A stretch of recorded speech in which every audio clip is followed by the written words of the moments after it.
history.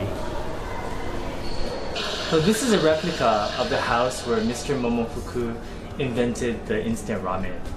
You know what? It took this guy many, many years to come up with this idea, and he never gave up. He's pretty young. Yeah. So this is where the founder invented cup noodles. That is very cute.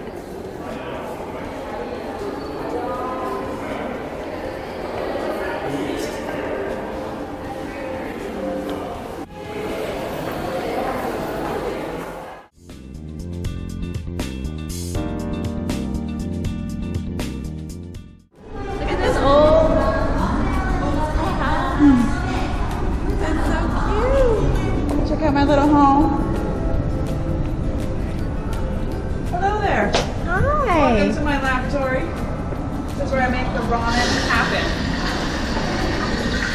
Noodles are frying right now. Nice and fresh, dry noodles. In the years following the war, food was scarce. The U.S. was shipping wheat flour to help with starvation issues, so the Japanese Ministry of Health, who was probably trying to be a sesame grinder, encouraged the Japanese people to eat bread. But Japanese people don't eat bread. They want noodles. At least that's what our hero Momofuku Ando thought. Peace will come to the world when the people have enough to eat, is something he said once. Time went by, and in 1958, just 10 years after Nissin was founded, Momofuku Ando perfected his first product, instant ramen, chicken flavor.